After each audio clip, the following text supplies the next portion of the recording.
चाहूंगा कि जो त्रुटियां होंगी उसे छोटा बालक समझकर क्षमा करेंगे। जिनके दुअरे जेकरे दुअरे अतरे ठुतरे अतिथि के हरा जोड़ाई नहीं।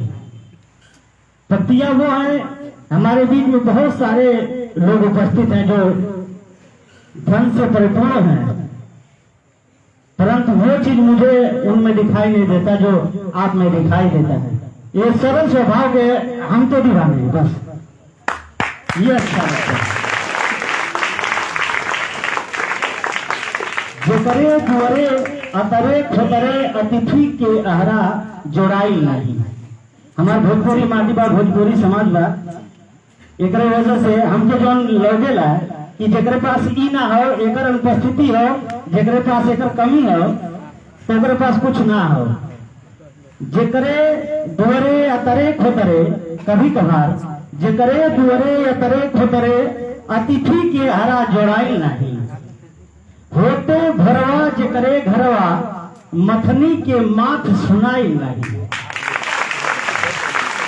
जेकरे दुअरे अतरे ठुतरे अतिथि के हरा जोड़ाई नहीं। होते भरवा जेकरे घरवा मथनी के माथ सुनाई नहीं। जेकर कपड़ा उजरे उजरे जेकर कपड़ा उजरे उजरे लइका खेलने धुरियायल नाही। धन लाख तिजोरी में बंद रहे गिरहस्ती के आनंद आए नहीं। गिरहस्ती के आनंद अगर ऐसा होके तो कितना नीक लगे। और इसी क्रम को आगे बढ़ाते हुए और समय का अतिक्रमण न करते हुए मैं चाहूंगा कि जिस पृष्ठभूमि को तैयार करने में हम लोग इतना समय व्यय कर रहे हैं, सीधे मैं चाहूंगा कि हमारे बीच उपस्थित हमारे प्रेरणा स्रोत और मऊ नहीं, प्रदेश नहीं, पूरे राष्ट्र को सुशोभित करने वाले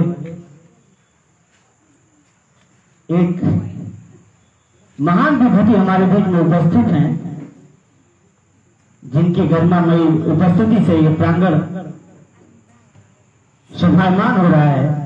मैं आग्रह करूंगा आए और हम बच्चों को अपने शब्दों से, अपने वाक्यांश से प्रेरणा के ओजस्वी वक्तव्य को सुनाएं। धन्यवाद।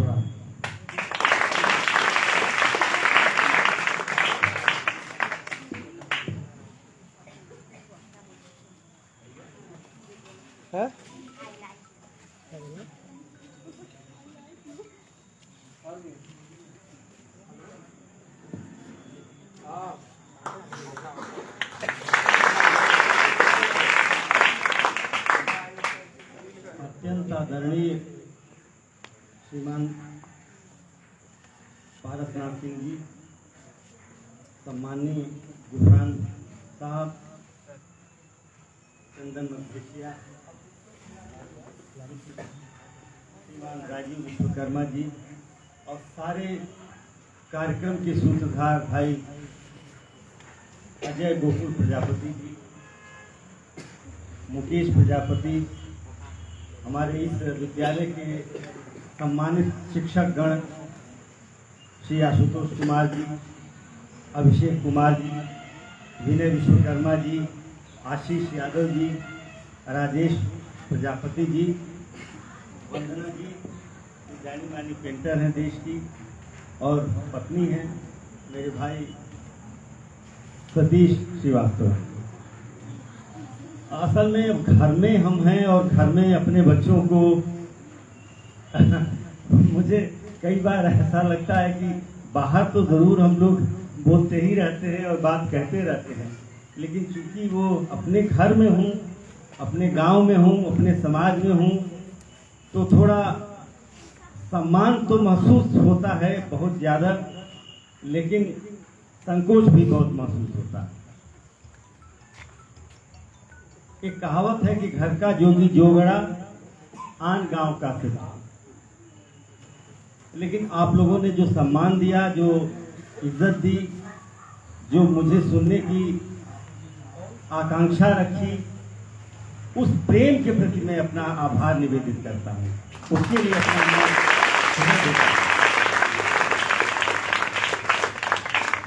ठीक बात कही चंदन ने कि और राजीव दोनों ने कि लोग तो हैं समाजों में काफी महत्वपूर्ण है, लेकिन क्योंकि जो लोग लिखने पढ़ने वाले लोग हैं उनको अलग तरीके से लिया जाना चाहिए।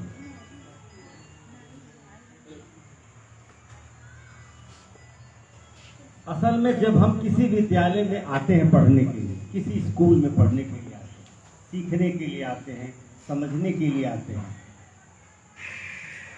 तो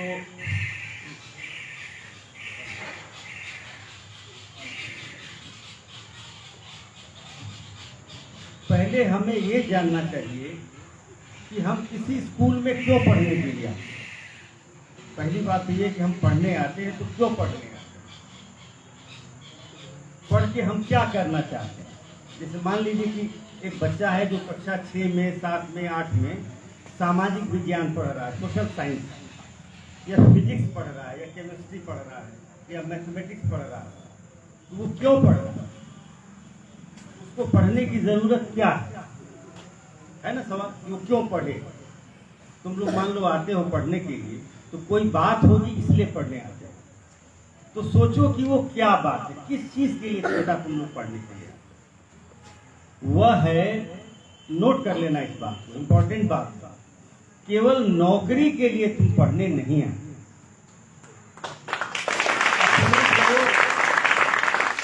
अपने को अच्छा बनाने के लिए आते हैं। और अच्छा कैसे बनते हैं, केवल पोस्ट से, पैसे से और ताकत से अच्छा नहीं बना जा सकता। दुनिया में हजारों ऐसे लोग हैं जिनके पास पोस्ट है, ताकत भी है और पैसा भी है, लेकिन वो अच्छे आदमी नहीं। तो फिर कहोगे कि अच्छा आदमी कैसे बने, क्यों हम अच्छा आदमी बने, ये अच्छा आदमी टाइप क्या चीज होगी, ये सवाल तुम लोग के मन में होगा।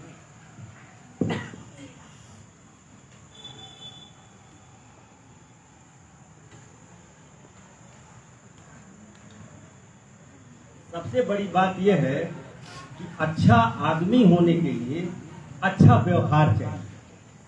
और व्यवहार क्या अच्छा होता है, जैसे तुम्हारी कोई सहेली मान लो कहीं सड़क पे गिरी और तुम जा रही हो, तुमने देखा कि वो गिर गई है, खून से लथपथ है, और तुम धीरे से निकल जाओ, तो आदमियत क्या करती है, तुम्हारी जो मनुष्यता है, अच्छा आदमी क्या होगा, अच्छी लड़की कौन होगी, अच्छी बेटी कौन होगी, जो उसको उठाए, उसकी मलहम पट्टी करे, उसके प्रति ध्यान दे, उसको कष्ट से निवारे। बहुत सुंदर बात गोस्वामी जी ने रामचरितमानस से, किताब है रामचरितमानस, जिसको गोस्वामी तुलसीदास ने लिखा। और उन्होंने क्या कही बात, किसी ने पूछा कि धर्म क्या होता है। अब क्योंकि हम लोग एक महान संत के आश्रम में है इस समय, उन महान संत का नाम था संत गणिनाथ। तुम लोग जब बड़े होगे, हम लोग तो एमए के पाठ्यक्रम में इनको पढ़ाते हैं, पीएचडी के बच्चों से रिसर्च कराते हैं संत गणिनाथ जी के बारे में। ये महान संत हुए, बहुत बड़े संत हुए।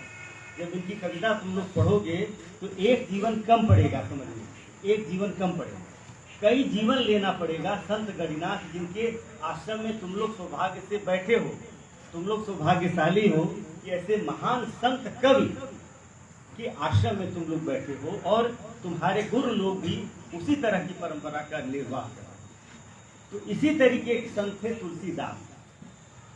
तुलसीदास जब तुम लोग और बड़े होंगे तो जानोगे कि तुलसीदास एक ऐसे संत हुए हैं, कवि हुए हैं, जिन्होंने राम के बारे में, सीता के बारे में, उनके भाई लक्ष्मण के बारे में, सबके बारे में लिखा। तो किसी ने पूछा कि महाराज धर्म क्या चीज है, धर्म। तो लोग समझते हैं कि धर्म का मतलब कि चोंगा पहन लेना, कोई वस्त्र पहन लेना, दाढ़ी बढ़ा लेना, और बड़े बड़े माने आश्रम तैयार कर लेना, अपनी भीड़ इकट्ठा कर लेना। गोस्वामी जी ने कहा कि परहित सरिस धर्म नहीं भाई। सुनो ध्यान से, परहित सरिस, अब यह मैं बताऊंगा। परहित सरिस धर्म नहीं भाई, पर पीड़ा सम नहीं अधमाई। इसका अर्थ मैं बता दूं, दूसरे की सहायता से बड़ा कोई धर्म नहीं है, और दूसरे को दुख देने से बड़ा कोई अधर्म नहीं। तो पहली बार आदमियत क्या हुई कि जो दूसरे की सहायता करें। To help anybody is the dharma. धर्मा क्या है? टू हेल्प एनीबडी, किसी भी आदमी की सहायता करें। To convey yourself to the man, किसी भी आदमी को अपने को व्यक्त करो। तो पढ़ने का एक सबसे बड़ा कारण ये है कि तुम एक अच्छा लड़का, एक अच्छा मनुष्य, एक अच्छा शिक्षक, एक अच्छा नागरिक बन सको इस समाज में। पहला तो वही लक्ष्य। मान लो हमने बहुत पैसे कमाए, तो वो पैसा हम क्या करेंगे? कुछ सुख सुविधाएं ले लेंगे, 4 सोफे के बदले 10 सोफा कर लेंगे, एक घर के बदले 3 घर बना लेंगे, एक गाड़ी के बदले 4 गाड़ी कर लेंगे, एक इस देश में अनेक ऐसे पूंजीपति हैं कि उनके पास एरोप्लेन है, 10-10 हेलीकॉप्टर है। कितने सारे ऐसे इस देश के हीरो हैं हिंदी के, जिनके पास अपने हेलीकॉप्टर, तो हेलीकॉप्टर से उड़ के जाते हैं। लेकिन उनकी हालत देखिए, एक अभिनेता ऐसे थे कि रात में शराब से धुत, और जो हमारे तरफ के बेचारे मजदूर मुंबई में जाके सड़क पे सोते हैं, वो सोए हुए थे, उन्होंने कुचल दिया। उनका नाम मैं मंच से नहीं लेना चाहता। वो बहुत बड़े हीरो हैं और छाती वाती खोल के ऐसे दिखाते हैं। तुमने देखा होगा, ऐसे शर्ट खोलते हैं और ऐसे ऐसे करते हैं। वो बहुत बड़े अभिनेता हैं, उनका बहुत बड़ा नाम है, हर फिल्म में उनका नाम है, क्योंकि हीरो हैं। उनके पास अरब खरब कितने रुपए का कोई सीमा नहीं है। लेकिन काम क्या करते हैं? किसी गरीब आदमी के ऊपर गाड़ी को चढ़ाते। तो हीरो तो हैं आप, लेकिन जिंदगी के असली हीरो आप नहीं हैं। असली हीरो तो आप लोग, जो सही तरीके से सही समय पर सही सहायता आप करते हैं। असली हीरो आप। हमारी बेटियां असली हीरोइन। ये असली किसी रेखा से, किसी जया प्रदा से और किसी माधुरी दीक्षित से कम नहीं।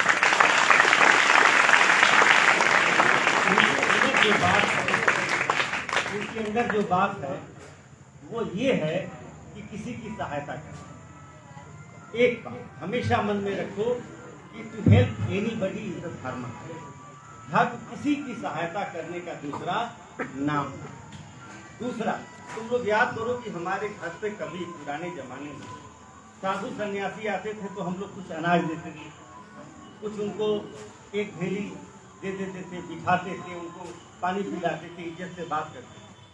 आज तुम किसी के घर में जाओ शहर में, तो इतना बड़ा डोंगा रख देगा, लेकिन ये नहीं कहेगा कि आप इसमें से निकालिए।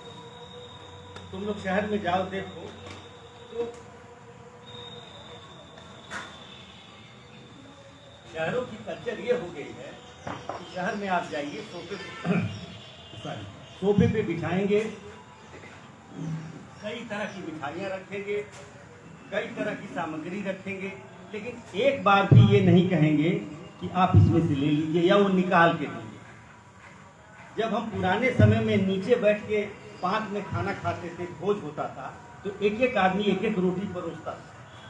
अब एक ऐसा सिस्टम आ गया हमारी सोसाइटी में, शायद इस समय की जरूरत होनी चाहिए, बुफे सिस्टम का।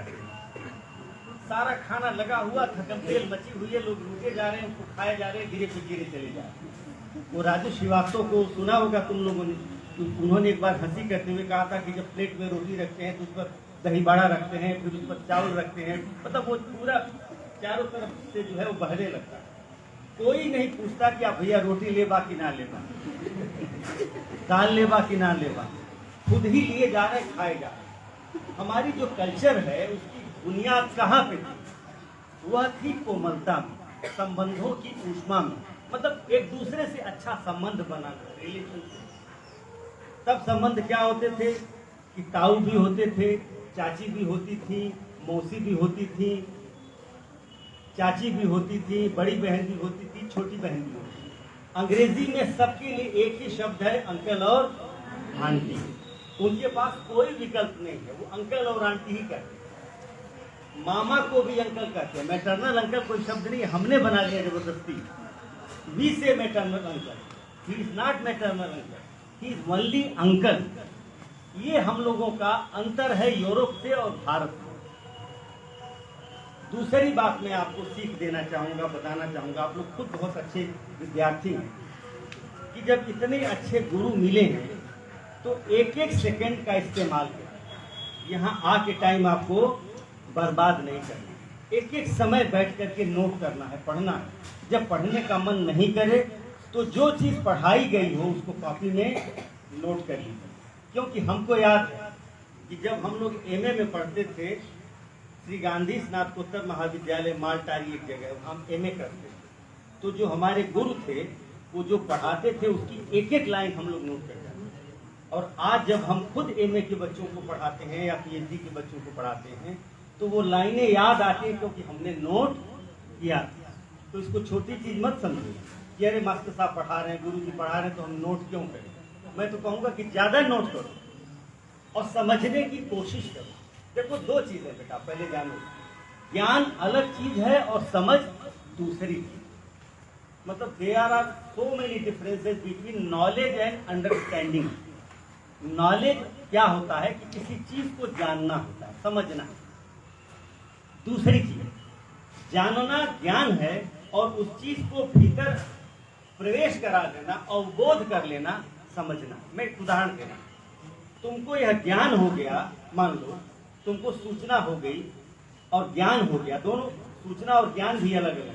लेकिन मान लो तुमने पढ़ लिया कि अकबर किसके बेटे थे, कि जहांगीर के बेटे। पढ़ा होगा तुमने जहांगीर के बेटे। यह एक सूचना है, यह एक इतिहास का फैक्ट है। अकबर किसके बेटे थे, जहांगीर के बेटे। लेकिन अब कहोगे कि अंडरस्टैंडिंग क्या है? अंडरस्टैंडिंग ये है कि अकबर ने जिस तरीके का शासन किया वो इंपॉर्टेंट है। अकबर किसका बेटा था, अकबर के बेटे कौन थे, अकबर किस धर्म को मानता था, ये सब सूचनाएं। लेकिन उनके बारे में ये जानना कि अकबर ने किस तरह से काम किया। अब जैसे भगवान राम है, मान लो भगवान राम की पूजा तो तुम करोगे लेकिन भगवान राम को नहीं जानोगे। हनुमान जी की पूजा तो करोगे लेकिन हनुमान जी को नहीं जानोगे। हनुमान चालीसा पढ़ोगे लेकिन उसका अर्थ तुमको नहीं पता होगा। श्री गुरु चरण सरोज रज निजमन मुकुर सुधार, बरनौ रघुबर विमल जस जो दायक फल चार। यहाँ से हनुमान चालीसा शुरू होता है। लेकिन हनुमान जी क्या क्या करते हैं ये तुमको नहीं पता होगा। हनुमान जी सबसे पहले तो भूत प्रेत भगा देते हैं, भगाते हैं कि नहीं? जब कभी जाओ जंगल में कहीं अकेले में तो कौन याद आता है? हनुमान जी। हनुमान जी किस लिए याद आते हैं? इसलिए नहीं याद आते हैं कि हनुमान जी। उनके अंदर आत्मबल है। क्या है? आत्मबल। जिस बच्चे में आत्मबल आ जाएगा, जिस शिक्षक में आत्मबल आ जाएगा, जिस विद्यार्थी में आत्मबल आ जाएगा। एक गरीब घर का बेटा भारत का प्रधानमंत्री, एक गरीब घर की बेटी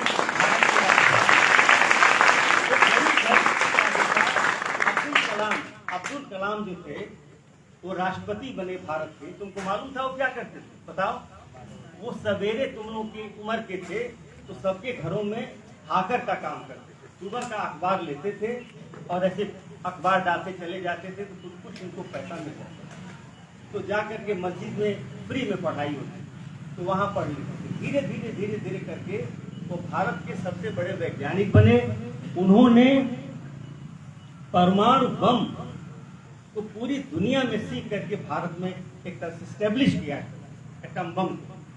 वो महान वैज्ञानिक भारत का भारत रत्न बना और भारत का राष्ट्रपति बना।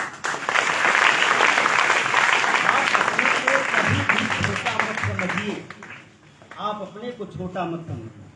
हर बच्चा इंपॉर्टेंट है। आप अपने भीतर की शक्ति को जानिए।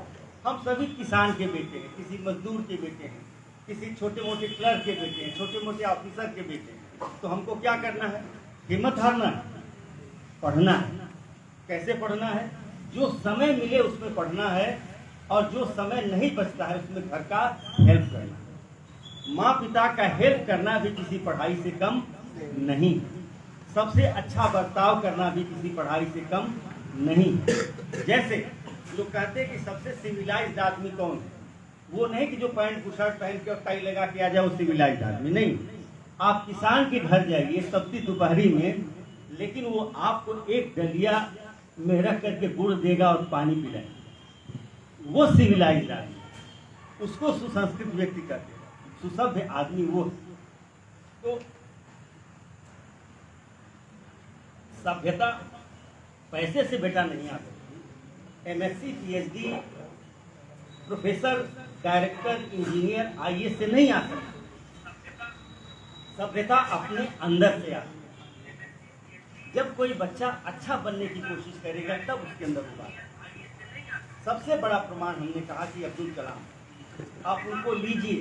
इसी तरीके से एक शहनाई वादक थे, बहुत गरीब परिवार के थे, उनका नाम बताओ। बिस्मिल्लाह खान। बिस्मिल्लाह खान का नाम सुना तुम लोगों ने?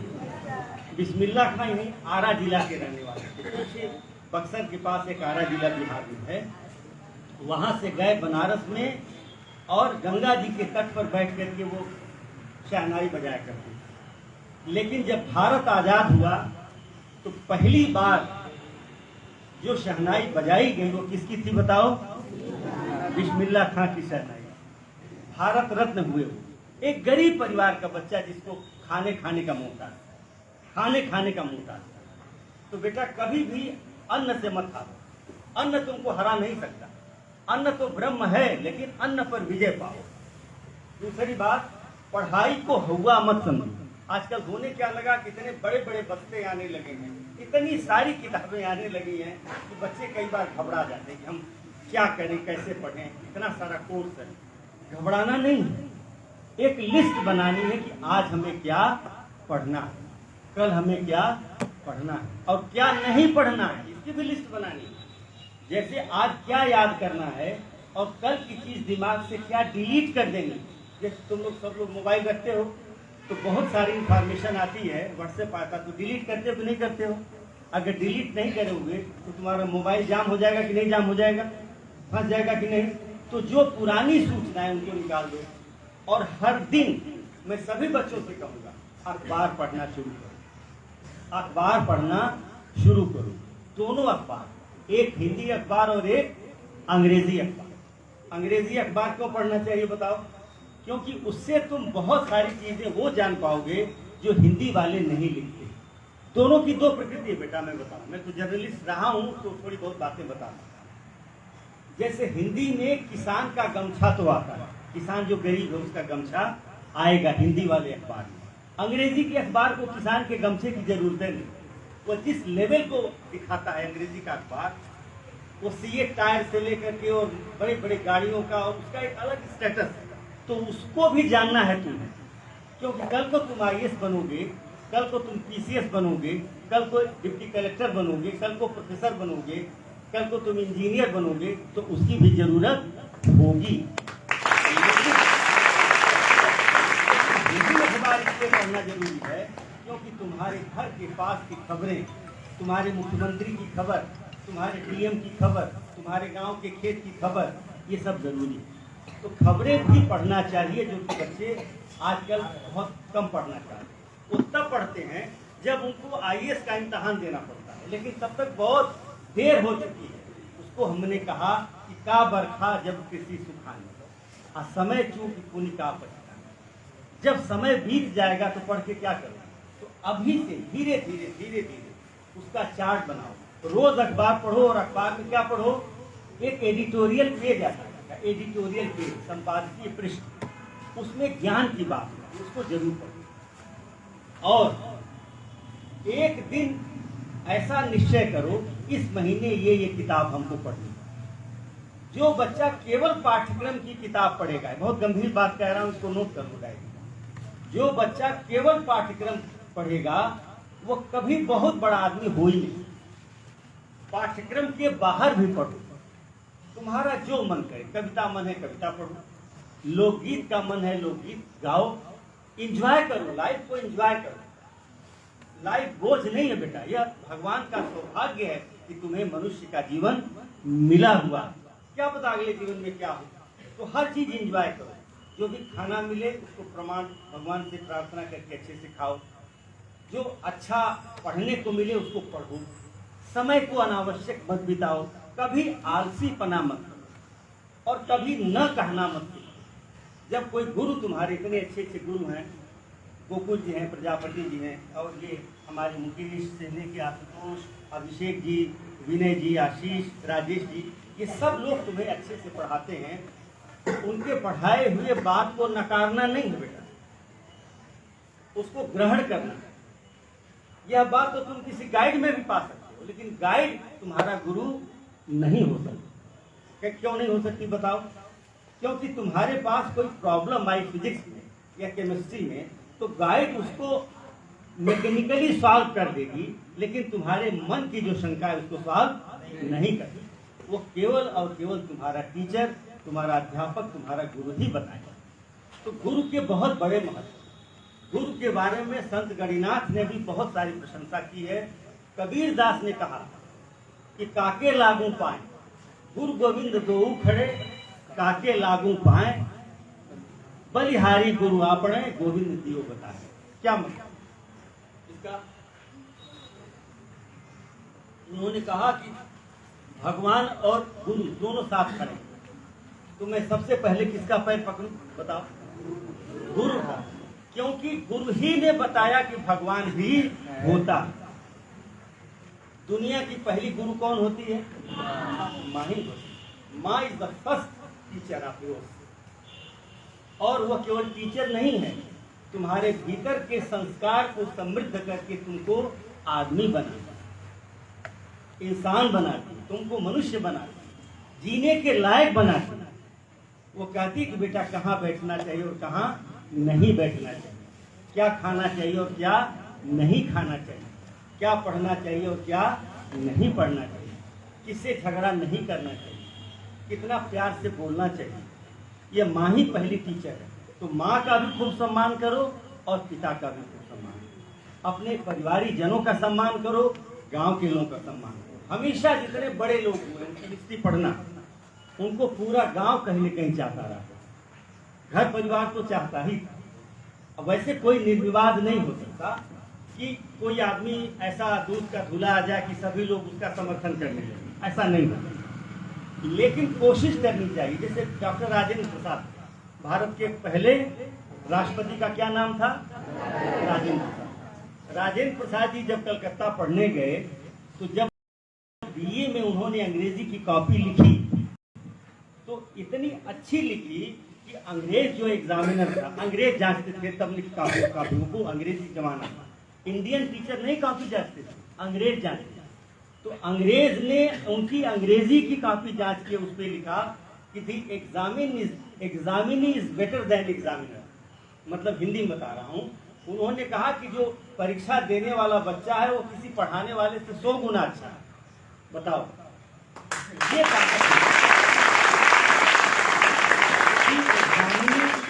Examinee is better than examiner, the examinee is better than examiner.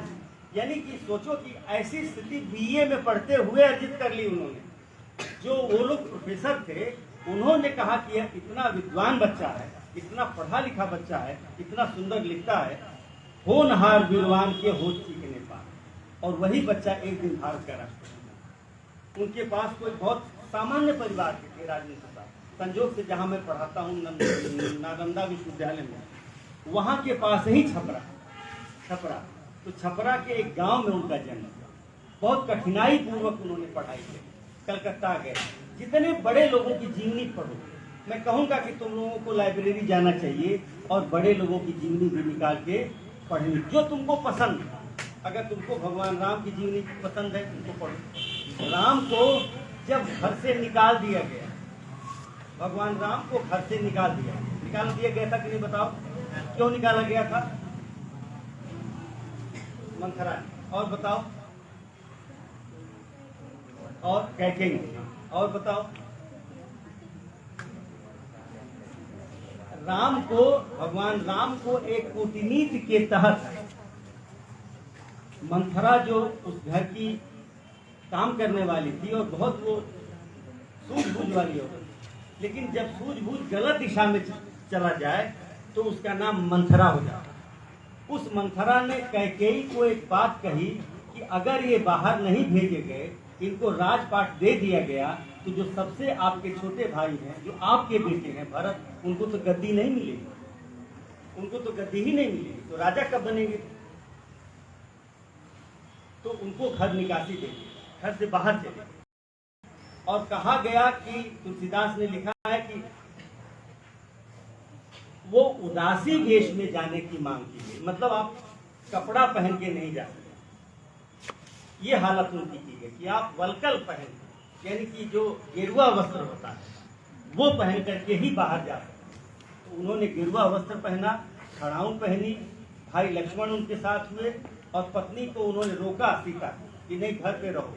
तो उन्होंने कहा जब आप नहीं है तो मेरा घर कौन सा होगा, आप ही तो मेरे घर हैं। तो साथ गए। लेकिन राम ने जाकर जब उनकी पत्नी को लेके भाग गया रावण, अपहरण किया, तो उनके पास कुछ नहीं था, न राजपाट था, न ताकत थी, न शक्ति थी, लेकिन गरीब लोगों को उन्होंने इकट्ठा किया। गरीब लोगों को, जो गरीब गुरबा आदिवासी थे, ट्राइबल साहब, मैंने एक हिंद है इलाके के जितने, जब तुम लोग मिर्जापुर जाओगे तो उसके आगे सागर वगैरह का पूरा इलाका जाओ, कभी घूमो पिताजी के साथ अपने, तो पूरा ट्राइबल बेल्ट मैंने आदिवासी, उन सबको भगवान राम ने इकट्ठा किया और फिर रावण पे चढ़ाई। तो एक सामान्य आदमी भी राम हो सकता है, तो तुम क्यों नहीं राम हो? तुम भी अच्छे हो सकते, तुम भी बड़े हो सकते। जब एक सामान्य आदमी राजेंद्र प्रसाद हो सकता है तो तुम क्यों नहीं हो सकते? जब एक सामान्य आदमी अब्दुल कलाम हो सकता है राष्ट्रपति, तो तुम क्यों नहीं? बस तुम्हारा लक्ष्य है क्लियर होना, लक्ष्य क्लियर होना। अभी से तुम देखो कि तुम्हें क्या पसंद आता है। तुम 4-5 विषय पढ़ते हो, मानो फिजिक्स पढ़ते हो, केमिस्ट्री पढ़ते हो, हिस्ट्री पढ़ते हो, हिंदी पढ़ते हो, तो ये देखो कि किसमें तुम्हारा मन ज्यादा लगता है। हिंदी में मन लगता है तो हिंदी पढ़ो, आगे आगे बढ़ने की कोशिश। तुम्हारा फिजिक्स में मन लगता है तो फिजिक्स पढ़ो। अभी तो चूंकि तुम लोगों को 12वीं तक सारे विषय पढ़ने पड़ते हैं, लेकिन 12वीं के बाद जब जाओ तो अभी से तैयारी करके रखो। यह नहीं कि घर वाले कह रहे हैं कि हमको बीएससी करना तो हम बीएससी करेंगे, ऐसा नहीं होना चाहिए। घर वालों को आदर दो, उनको कहो कि मेरा मन तो अंग्रेजी लिटरेचर से बीए करने को कर रहा है, मैं तो अंग्रेजी लिटरेचर में एमए करूंगी, पापा मुझे अंग्रेजी में एमए करने दें आप, मुझे आवश्यक नहीं है कि मैं दूसरे विषय में बीएससी या एमएससी करूं। अगर आपका मन एमएससी करने का कह रहा है और आपके फैमिली के लोग कह रहे हैं कि नहीं ये करिए, तो भी आपको समझाना है।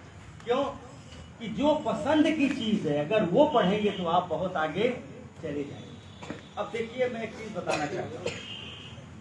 जब मैं पढ़ता था यहाँ देवर्षि जो जूनियर हाई स्कूल हुआ करता, तो हमारे जो प्रधानाचार्य थे श्रीमान वैदेही यादव जी, वो बीएससी एजी करके आए, एग्रीकल्चर में बीएससी करके आए।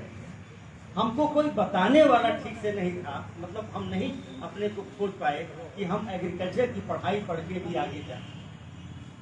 अगर हम शायद खेतीहर परिवार के थे, अगर एग्रीकल्चर की पढ़ाई पढ़ते तो शायद क्या पता कि हम और अपनी इच्छा की चीज पढ़ पाते। तो हमने ऑप्शन ढूंढा कि किसमें हमारी रुचि है, तो हमको लगा कि हम लैंग्वेज में रुचि रखते हैं, भाषा में रुचि।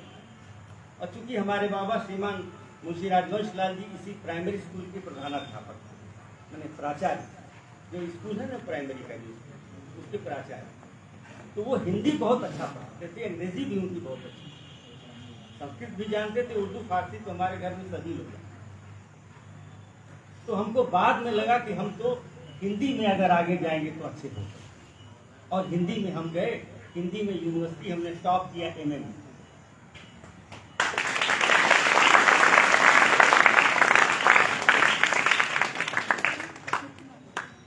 With all India test UGC का हुआ, उसको हमने क्वालिफाई किया केवल 21 साल की, केवल 24 साल में हमने पीएचडी की डिग्री प्राप्त।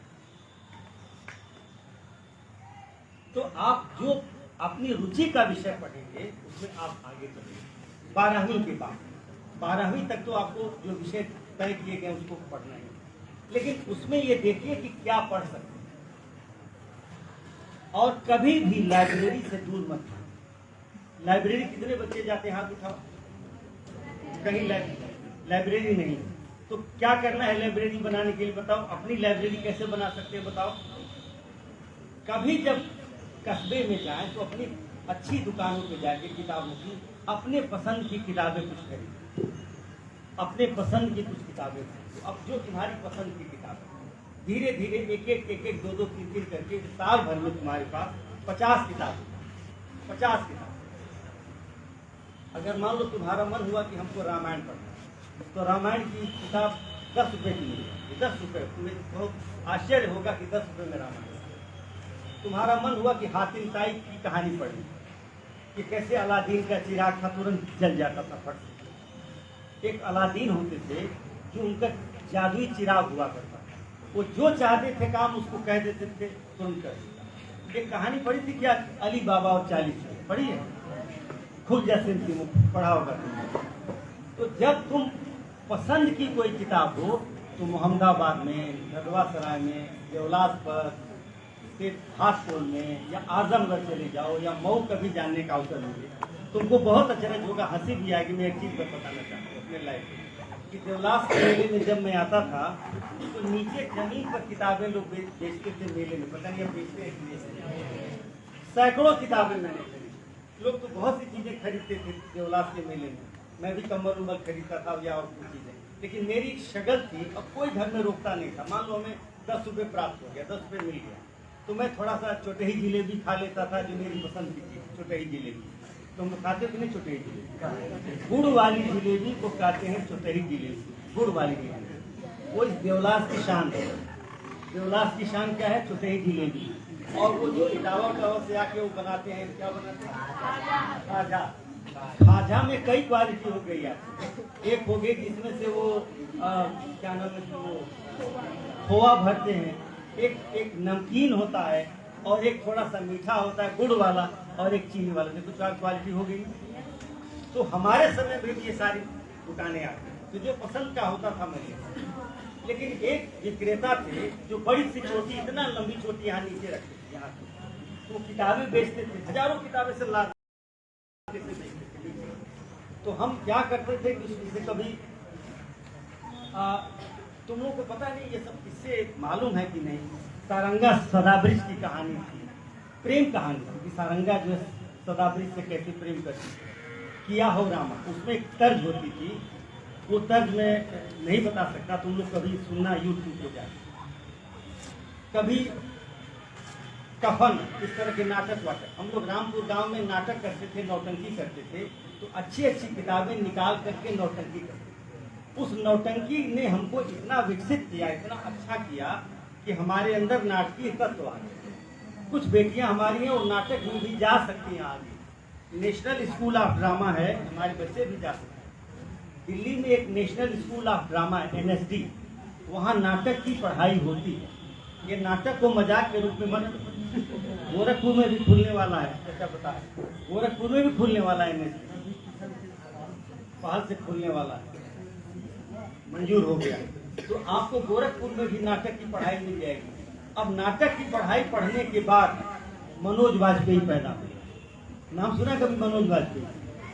सत्या फिल्म में थे, कई फिल्मों में। अब कहाँ पढ़ाई पढ़ी? बहुत गरीब किसान के बेटे हैं, छपरा जिले, बहुत गरीब, गोपालगंज। पंकज त्रिपाठी बहुत गरीब परिवार के बेटे, लेकिन भारत के बहुत बड़े एक्टर हैं, बहुत बड़े एक्टर हैं। तो कभी ये मत सोचना कि तुम्हारी पसंद की चीज जिंदगी में तुमको नहीं मिलेगी। कभी पैसे को मान मत देना। पैसे की जरूरत है बेटा, लेकिन पैसे से बड़ा तुम्हारा आत्मबल, उस बल को डेवलप करो और अपनी रुचि की जितनी पढ़ाई हो पढ़ो। तुम्हें लोकगीत में रुचि है, तुम्हें रुचि है, तुम्हें साहित्य में रुचि है, फिजिक्स में रुचि है। तुम्हारे में से कितने बच्चे एटम वैज्ञानिक थे? मैं 2-3 साल पहले बेंगलुरु गया, वहाँ एक जो है इसरो संस्था, इसरो, उसका काम क्या है? वो प्रक्षेपण यान छोड़ती है ऊपर, तुरंत उड़ के चला जाता है, और वो जाकर के सारा का सारा वो मैंने प्रक्षेपण यान जो है इसरो द्वारा छोड़ा गया, वो बहुत सी चीजों का एक तरह से पता लगा।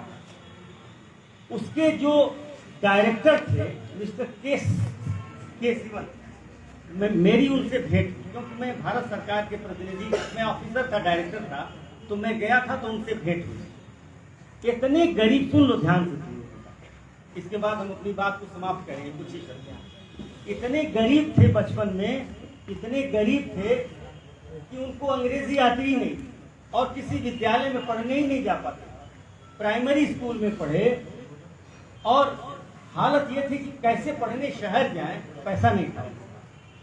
कहीं से अपने मामा या किसी से पैसा वैसा इकट्ठा करके वो जब बीएससी करने गए, उन्होंने मुझको खुद बताया, ये मैं तुमको बता रहा हूं। तो जब वो गए बीएससी करने तो सारे जो लड़के थे इनकी हंसी उड़ाते थे, you don't know English, you don't know English. बेचारे बहुत फील करते थे कि बताइए ऐसी बातें ये लोग कह रहे हैं हमारे साथ। लेकिन वही लड़का भारत के इसरो का सबसे बड़ा अध्यक्ष हुआ।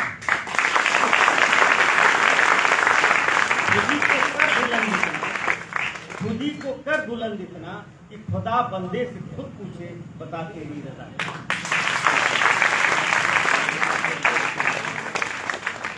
आकाश में भी सुराग, दुष्यंत कुमार ने लिखा है कि आकाश में भी सुराग हो सकता है अगर आप तबीयत से मतलब उछाल के खेलें।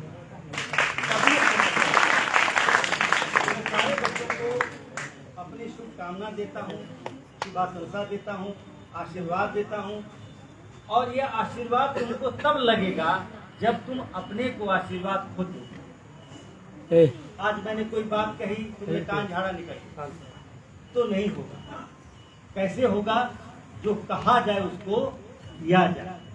कथनी और करनी का भेद कभी बड़ा आपको नहीं बनेगा। इसलिए हमेशा जो कहो, जो सोचो कि हमको एक टीचर बनना है, तो टीचर बनने के लिए बीएड करना पड़ेगा, पीएचडी करनी पड़ेगी, ये करना पड़ेगा।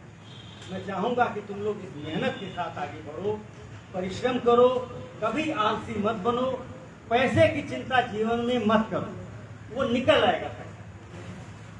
लेकिन जो तुम्हारे भीतर की भावना है उसको हमेशा धारण रखो, विजयी बनो, उज्जवल तुम्हारा भविष्य हो, उत्साही बनो, तेजस्वी बनो। मेरी कामना।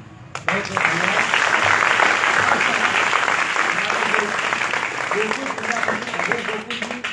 मुकेश जी, इन दोनों ने जो प्यार दिया, मैं उसके प्रति बहुत हृदय से आभारी हूँ। हमारे सम्मानीय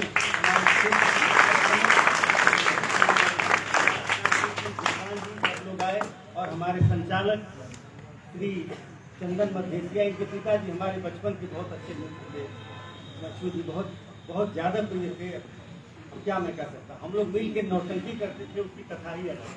राजू के बारे में क्या कहें, ये तो हमारे राजीव जी, इनका जब मैं कुछ भी फेसबुक या कुछ भी देखता हूँ और इनका जो गीत का जो गायन है ये हमें बहुत पसंद है।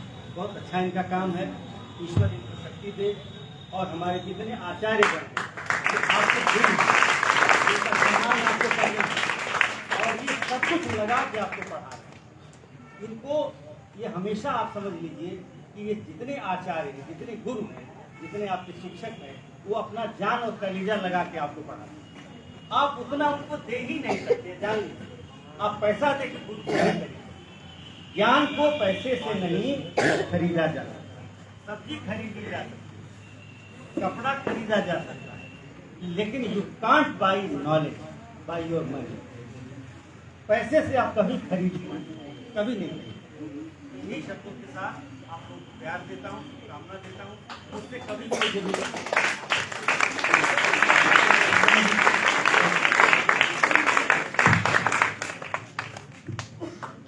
बहुत बहुत धन्यवाद हमारे प्यारा स्रोत माननीय श्री रविंद्रनाथ श्रीवास्तव जी का। बहुत आकर्षण वाणी से आप लोगों को संबोधन मिला है, आशीर्वाद मिला है। अगर आप आपके इस संबोधन को अपने चरित्र में उतारें तो निश्चय रूप से सफलता कदम चूमेगी, ऐसा मेरा विश्वास है। भगवान श्री रामचंद्र जी के चरित्र को कितने प्रखरता के साथ आपको बताया गया। भगवान श्री रामचंद्र जी कितना कष्ट सहे, क्या सारी चीजें। तुलसीदास जी के बारे में बताया गया, उन्होंने जो अपनी रामचरितमानस पुस्तक लिखी है। कभी ध्यान दिया है आपने कि राम और रावण में ऐसा क्या था कि राम की जय हुई और रावण की पराजय हुई? आप विचार करेंगे तो लगेगा कि रावण कई जगहों पे राम से बड़ा है, आगे है। राम के पास अगर एक कनक भवन होता है तो रावण के पास पूरी सोने की लंका होती है। रामचरितमानस में अगर राम साधु है तो वो महापंडित है, विद्वान है, प्रकांड पंडित है, इनसे ज्यादा बलशाली है, फिर भी इसकी पराजय होती है और राम की जय होती है, विजयी होती है। वही तुलसीदास की दो चौपाइयां मैं पढ़ना चाहूंगा और उसके बाद आमंत्रित करूंगा अपने माननीय श्रीमती वंदना श्रीवास्तव जी को। तुलसीदास जी ने लिखा है कि राम का चरित्र क्या है और रावण का चरित्र क्या है। चौपाई है कि राम का चरित्र यह है कि प्रातः काल उठा ही रघुनाथा, प्रातः काल उठा ही रघुनाथा, मातु पिता गुरु नाम ही माथा। ये राम का चरित्र है। और रावण के बारे में भी एक पंक्ति है, मातु पिता गुरु अनुदेवा, साधु सन करवावन सेवा। ये रावण का चरित्र है। दोनों में ये विभेद है, ये अंतर है। अगर आप कोशिश करेंगे, बताया गया कि परिस्थितियां जो भी हो, अन्न ब्रह्म है, जैसा अभी बताया आपको माननीय श्री रविंद्रनाथ श्रीवास्तव जी ने कि अन्न ब्रह्म है लेकिन सब कुछ नहीं है, उसको हरा के भी हम आगे जा सकते हैं।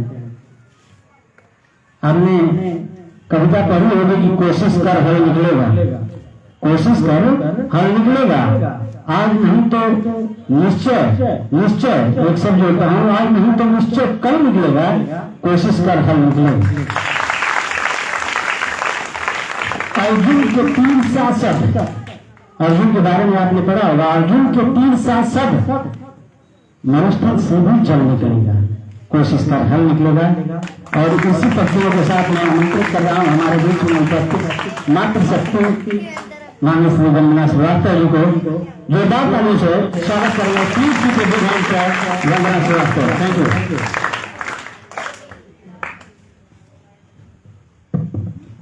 हेलो, सभी बड़ों को नमस्कार, छोटों को प्यार। आज मैं इस मंच पे आपको ठीक है, मैं थोड़ा पास में और ठीक है। हाँ जी, मैं आपके बीच में एक भोजपुरी कलाकार के रूप में यहाँ पे उपस्थित हुई हूँ। जैसा कि सर ने आपको बताया कि आप लोग पढ़ाई करें, पढ़ाई एक अलग चीज़ है, पढ़ाई के साथ साथ अपने को भी आप तराशने का मतलब ये है कि हर बच्चे में कोई न कोई खूबी तो जरूरी होगी। किसी को बहुत अच्छी सिलाई आती होगी, किसी को बहुत अच्छी कढ़ाई आती होगी, किसी को बहुत अच्छी पेंटिंग आती, कोई खेल में बहुत अच्छा होगा, कोई दौड़ना जानता होगा, कोई जंप करना जानता होगा, कोई बहुत अच्छा फेंकने वाला थ्रो करने वाला होगा। आप ना पढ़ाई तो देखिए हम न्यूनतम 36% से पास हो सकते हैं 100 नंबर में से, लेकिन हम सिर्फ और सिर्फ नंबर गेम के पीछे भागे जा रहे हैं कि हमें तो 100 में से 100 नंबर लाना है, तभी हम कुछ न कुछ हो सकते हैं। ऐसा कभी नहीं हो सकता। आप 100 नंबर के पीछे मत पड़िए, आप अपने को नॉलेजेबल बनाइए, ज्ञान डालिए अपने में। जैसे कि आपने पता है कि कोर्स, मेरे पापा कहते हैं कि कोर्स की किताब तो हम सिर्फ 1 से 1.5 महीने में पूरी चट कर सकते हैं, पढ़ लिख के, लेकिन बाकी के हम 11 महीने क्या करें या 10 महीने हम क्या करें। तो बाकी के 10 महीनों में आप सिर्फ और सिर्फ रीडिंग करिए। उस रीडिंग को आप एक ना एक दिन पढ़ते आपके दिमाग में सारा ज्ञान भर चुका होगा, और वो ज्ञान कब काम आएगा, जब आप 12th पास करें। और जब 12th पास करेंगे तब आपको एक कॉम्पिटिशन देना होगा, चाहे वो डॉक्टरी का कॉम्पिटिशन हो, चाहे इंजीनियरिंग का कॉम्पिटिशन हो, चाहे टीचर का कॉम्पिटिशन हो, कोई भी कॉम्पिटिशन के लिए भी ना आप यहाँ तक तो चलिए नकल करके भी पास हो जाएंगे, किसी से कह सुन के भी पास हो जाएंगे, लेकिन आगे अब ऐसी व्यवस्था होगी कि सिर्फ और सिर्फ कॉम्पिटिशन के माध्यम से आप कोई भी चीज़ पे आगे जाए। और उस कॉम्पिटिशन के बाद भी एक कॉम्पिटिशन होगा, तो उन कॉम्पिटिशन को कैसे क्रॉस करना है। अगर आपको एक बगल लाइन हो जाना है, इंजीनियरिंग बनना है, डॉक्टर बनना है, टीचर बनना है, या और जो भी बनना है, तो आपको इसके लिए क्या करना होगा, अपने दिमाग को सिर्फ और सिर्फ ज्ञान से भरना होगा। अब ज्ञान कहाँ से आता है? जरूरी नहीं है कि आप लाइब्रेरी नहीं है आपके पास में तो आप लाइब्रेरी के पास नहीं है तो हम क्या करें, हमें तो ज्ञान नहीं मिल सकता, ऐसा नहीं है। ज्ञान आपके पास एक लिफाफा आता है ना, जिसमें कि हम जलेबी लाते हैं, उस पेपर में भी कुछ न कुछ ज्ञान होता है, आप उसे पढ़ डालें, बिना सोचे समझे पढ़ डालें। अखबार को भी पढ़ें,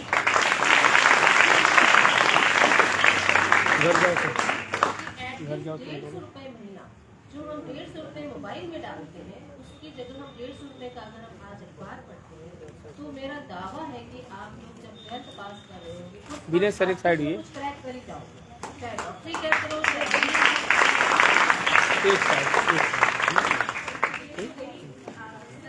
सर ने जो बताया था उस आधार पे मैंने आप लोग को बताया कि देखिए 36 नंबर से पास होना जरूरी है।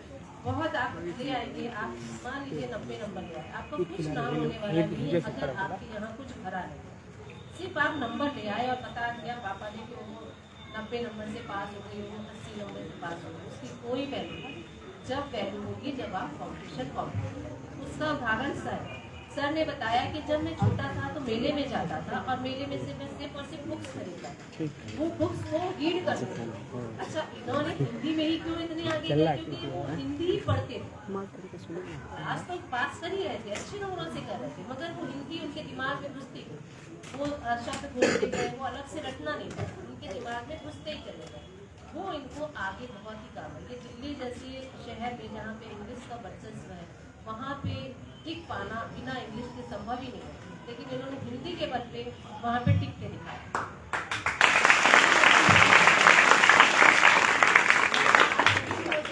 करूँगी कि आप सिर्फ और सिर्फ ज्ञान लीजिए। इवन आप एक सोचते होंगे कि ज्ञान तो क्या है, मोबाइल ने देख लिया। मोबाइल कभी आपको ज्ञान नहीं दे सकता है। एक क्योंकि मोबाइल हम जब देख रहे होते हैं तो हमारा माइंड कई तरह से डाइवर्ट होता है। वो उसकी रोशनी से डाइवर्ट हो सकता है, उसके पिक्चर से डाइवर्ट हो सकता है, टीवी, ये सब। लेकिन अगर हम किताब पढ़ते हैं या एक पन्ना पढ़ते हैं तो हमारा ध्यान सिर्फ और सिर्फ उस पन्ने की तरफ होता है।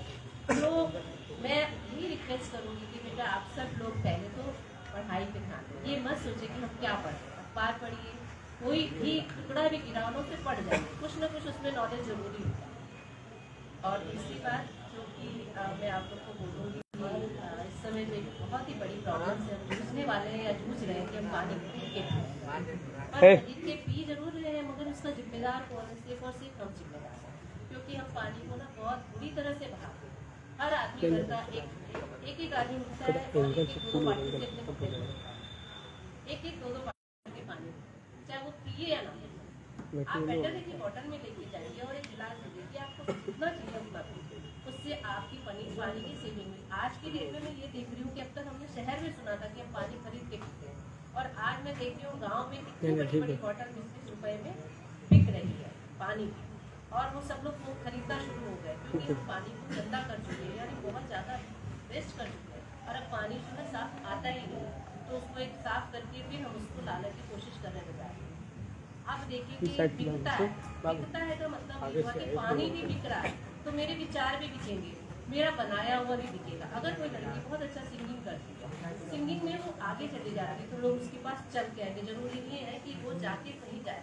देखिए मैं कहती हूँ कि अगर कोई बहुत अच्छा हेयर कटर है, बहुत अच्छा जूता वगैरह बहुत अच्छा बनाता है, या कोई बहुत अच्छा सिलाई करता है, तो लोग उसके पास चल के आ रहे हैं। ये हम जो है पढ़ाई के लिए दूसरों के पास जाते हैं। अगर मेरे हुनर की वजह से कोई मुझसे मेरे पास आ रहा है, इससे बड़ा इनाम कोई हो ही नहीं सकता।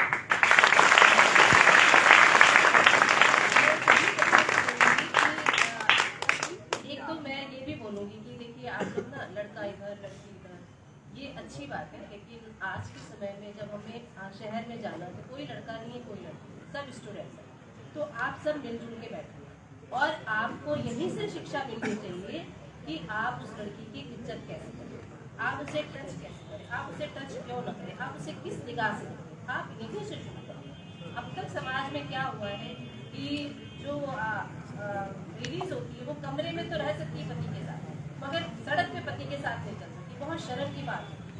अब भी ये इस जमाने में भी ये सोचा जाता है कि पति पत्नी के साथ नहीं चलना चाहिए, आगे पीछे चलना चाहिए, साथ में नहीं बैठना चाहिए। ये चीज़ अब बहुत दूर जा चुकी है। आप गांव है ना, इस गांव को शहर बनाइए।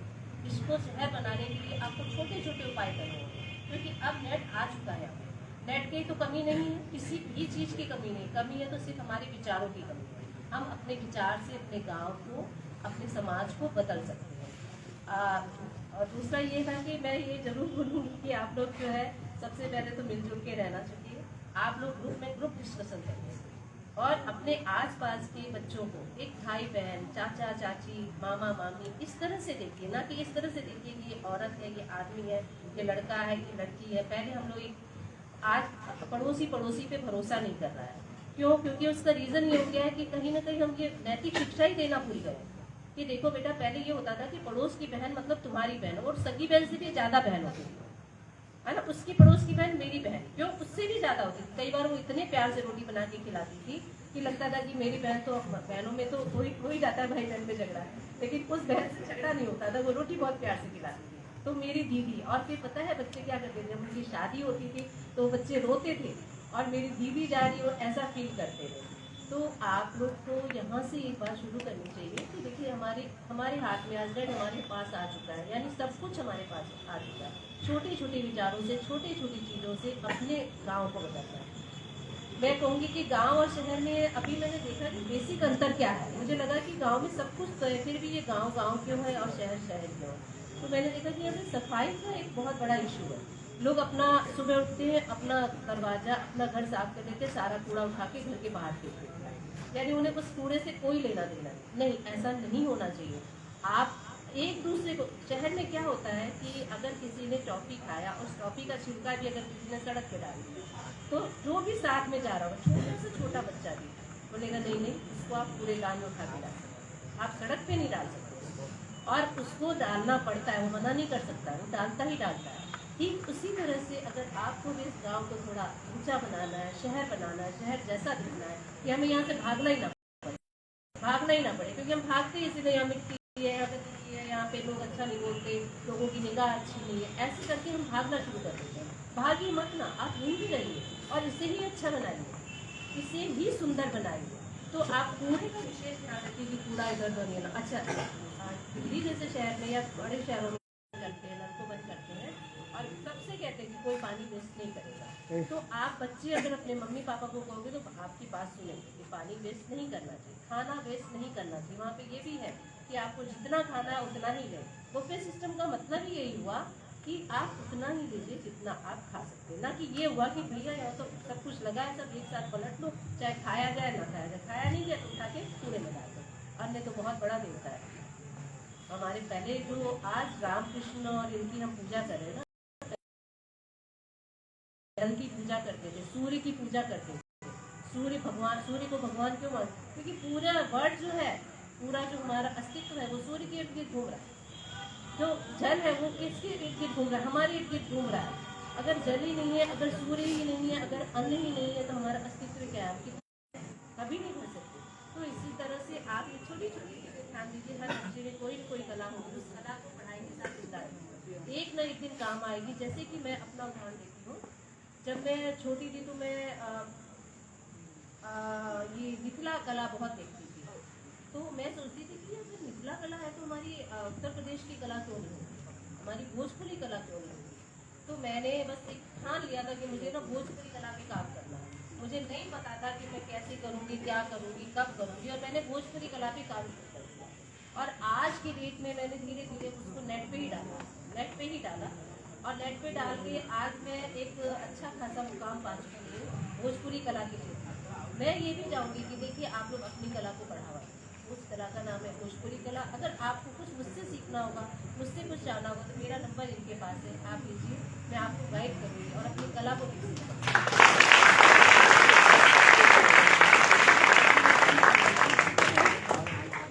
इसी के साथ थैंक यू सो मच।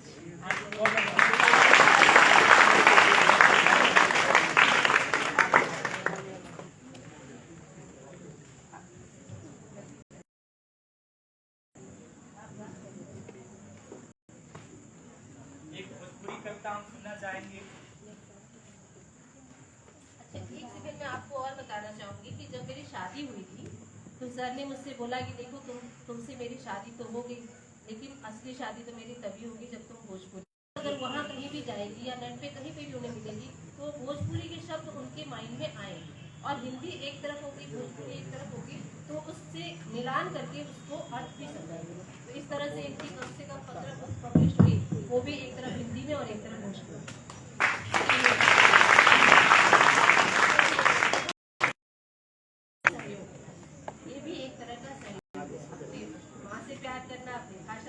करना, अपने समाज से प्यार करना, ये भी एक तरह का सहयोग है। इसी के साथ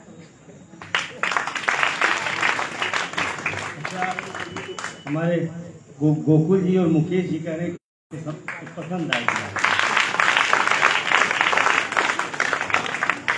इसको बहुत सरल शब्द में है, बच्चे भी जान पाएंगे। थोड़ा कोशिश करना समझने की, ये कठिन भाषा में नहीं है, इसको कोशिश करना।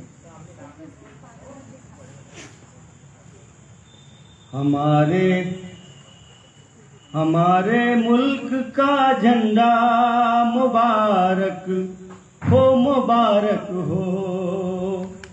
जब आप झंडा फहराते हैं तो उसको बधाई देते हैं, क्योंकि आप अपने देश को बधाई देते हैं। मुल्क का झंडा मतलब आपका देश, आप खुद उसमें खड़े हैं। शायद आपको पता होगा कि 1947 से पहले ये झंडा नहीं था, यूनियन जैक था, चाय खाने वाला ऐसा झंडा था जो अंग्रेजों का झंडा था। तो जब तिरंगा आया तो उसके सम्मान में अब ये आया था कि हर घर में झंडा हो, हर घर में तिरंगा हो। तो उस पर मैंने यह लिखा है। थोड़ा सा मोबाइल में है,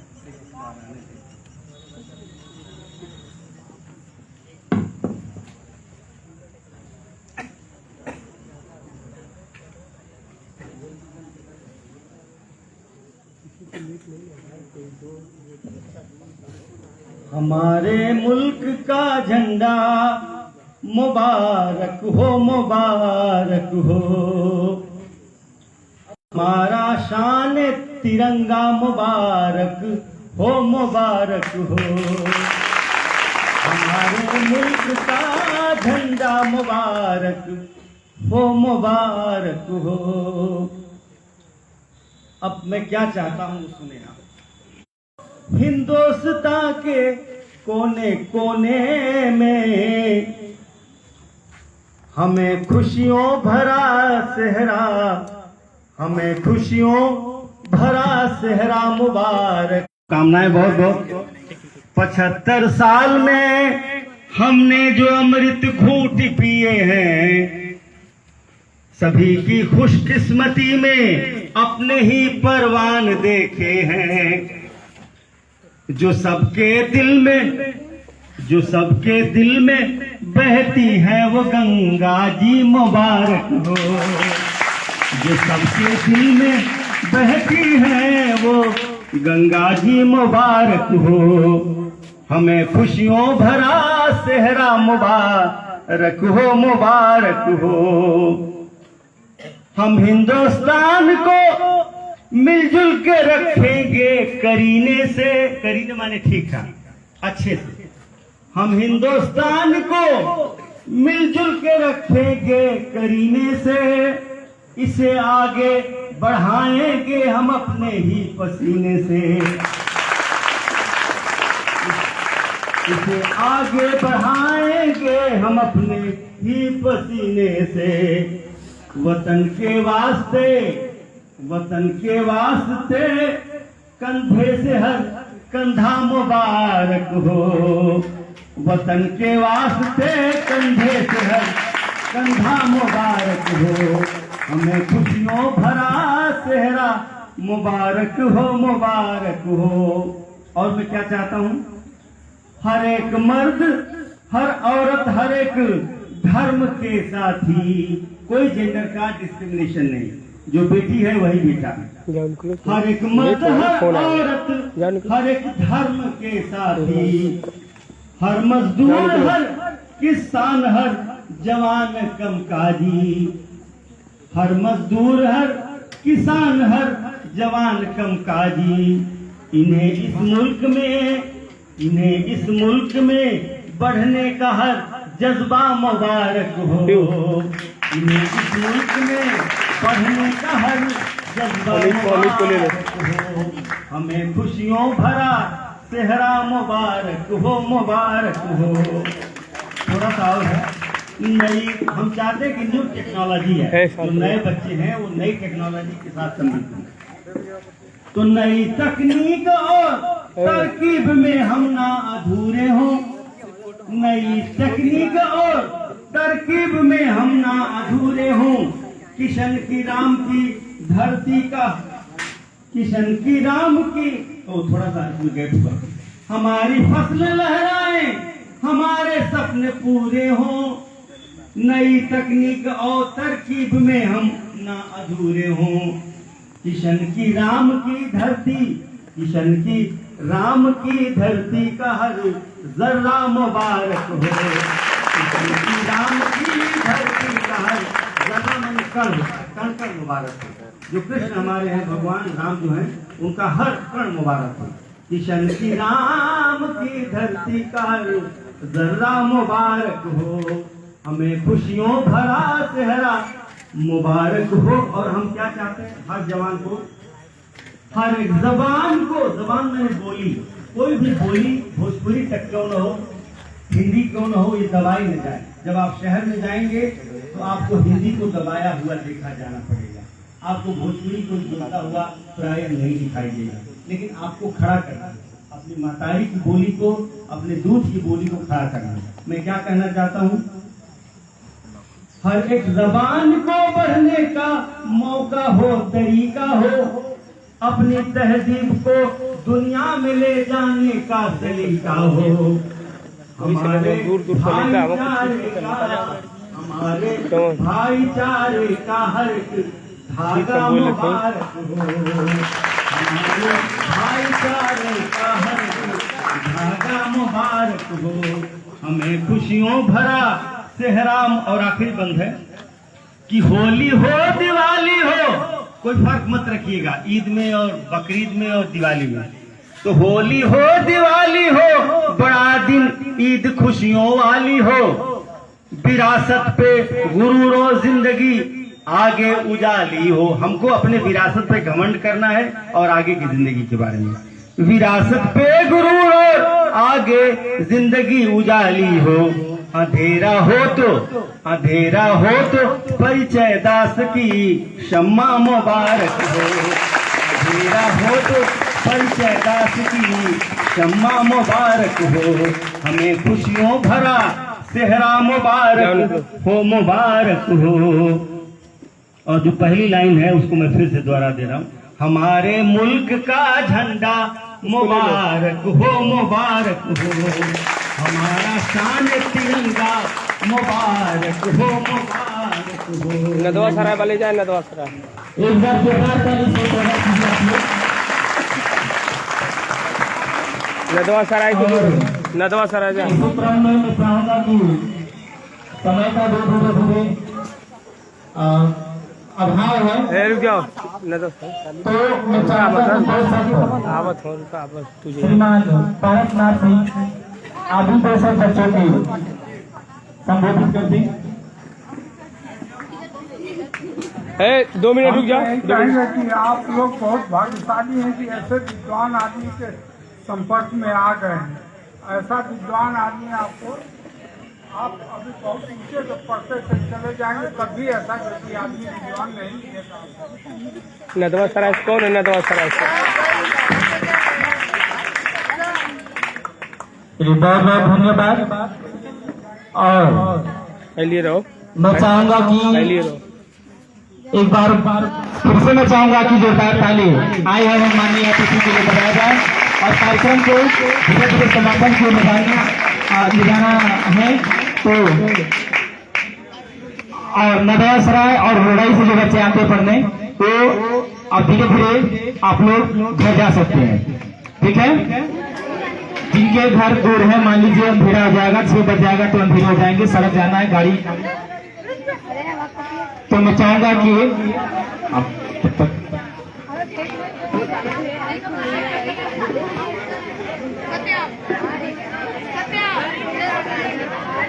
ठीक है बच्चे, एक तरफ से आप लोग निकल सकते हो। चलिए एक तरफ से निकलिए बच्चियां, पहले सर आप लोग जरा सा प्रोफेसर देख लीजिए।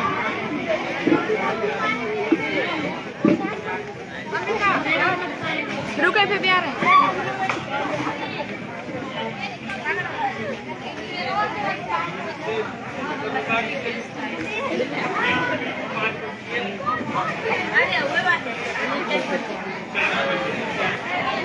हेलो शोर न कीजिए। गेट के पास सर लोग आप लोग उपस्थित हैं।